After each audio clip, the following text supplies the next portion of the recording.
Good evening and welcome to this edition of the Diamond Mineral Water and the NCN Sport News for today, Wednesday, March 4. I am Jaden Samuels. We start with some basketball news. After the recent banning of a cyclist, the Basketball Association of Guyana is now being faced with the penalties of banning for life a prominent basketball player. Here's our story.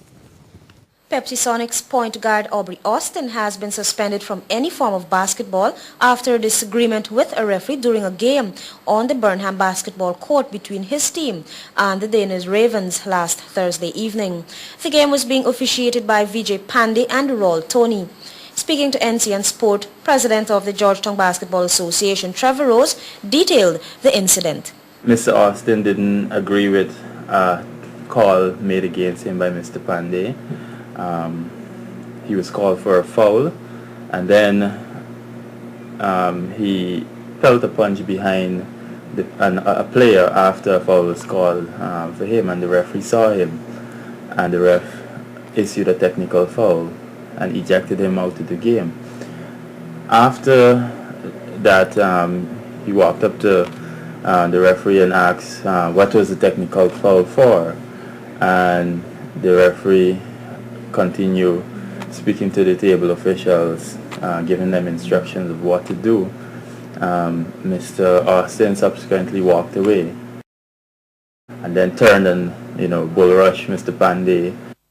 Rose pointed out that the matter will be dealt with as a legal one so that Austin can get a fair ruling. At this point, he is unsure whether he will receive a life ban or receive a lighter sentence. Meanwhile, Aubrey Austin, while awaiting his fate, has apologized for his irresponsible behavior. I apologize to the ref, right? So I even come on national television to apologize, saying I'm sorry Trevor Rose and I'm sorry Vijay Pandey and everything, but I can't see take away my sport from me. Rose indicated that actions have consequences and players must be responsible. According to Rose, the necessary penalties will be meted out to irresponsible players and officials alike who boldly display irresponsible behavior. If we don't nip this problem in the bud from the beginning, it will be a continuous. Players would feel that they can attack officials, and it would be something continuous. The disciplinary committee will be making a pronouncement on his fate next Tuesday. Alethea Grant for NCN Sport. Thank you very much, Alethea. We move to some cricket news. Police have detained several suspects in the attack on Sri Lanka's cricket team in Pakistan, but today said they had made no progress in tracking the group of gunmen that wounded 7 players and killed 6 police officers guarding them.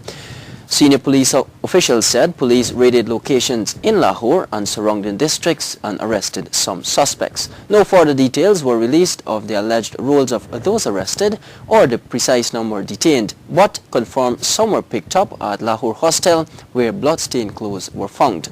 In the commando-style assault, up to 14 heavily armed and well-trained gunmen sprayed Sri Lanka's bus with bullets, rockets and grenades as it travelled to a match against Pakistan yesterday morning. Meanwhile, the International Cricket Council said it would review Pakistan's status as co-host of the 2011 World Cup. Some karate news. Guyana Taekwondo Association is calling on more females to get involved, so says the liaison officer of the association, Latoya Herbert. Liana Bradshaw tells us more. In an interview with NCN Sport, Herbert stated that there are few females engaged in the sport, but not enough so as to gain the experience needed to face counterparts in national and international tournaments. In tournaments overseas, the females are said to be more forceful. If you don't have a female competition, then when you go overseas, it's a bit different. Granted, if you train with the males, you become tougher, but overseas, the females are much more aggressive, so it's kind of a different arena you enter there. GTA is not only encouraging females to join, but all youths, as it is declared to be a disciplined sport and teaches self-defense as well as respect. Registration can be done at the Guyana Teachers Union during training hours on Mondays, Wednesdays and Fridays between 1700 hours and 18 hours 30. We move to some cycle news. National cycle coach Hassan Mohammed has organized the 18th annual R&R International Limited Youth Cycle Program for Saturday, March 7 at the National Park Circuit from 9 hours. This program is for juveniles, boys 12 to 14 years, upright cyclists, BMX boys, open, and veterans and under and over 50. Prizes will be awarded to the winning participants and by representatives of the sponsors. And finally in sports, some rugby news. Women's rugby will be looking to gain new heights for 2009, so says the president of the Rugby Football Union. More from Alitia Grant. With a number of Guyana's male rugby players spreading their wings and hopeful for qualification to the West Indies Rugby Union 11-man squad for the Hong Kong World 7 Series, the same cannot be said for the women. At this point, very little emphasis is noticeable for women compared to the men. President of the Guyana Rugby Football Union, Noel Adonis, however, did indicate that the women's tournament is set to kick off in 2009 on March 29 with the Banks DIH League. Of course, a lot of what you do in the local season is geared towards participation in regional tournaments. So immediately following the commencement of the season, we will start with local competitions for women. We will also be focusing and emphasizing the second division rugby, because it's at that level we prefer to recruit new players into the game. New players coming in, they get their first introduction at that level. This will be followed by the regional youth tournament, the 7s, the 15, the 10s, and in October, the Nuwira Carbine 7s tournament. Adonis said while the level of interest is much higher for the men, it remains at a significant low for the women. I think you can say that up to this point in time, interest is still very limited. I like to see that we haven't been able to break the culture gap, to bridge the culture gap as yet. And rugby isn't what we would term a cultural sport. The president did acknowledge that decentralization has been a major factor for the sport.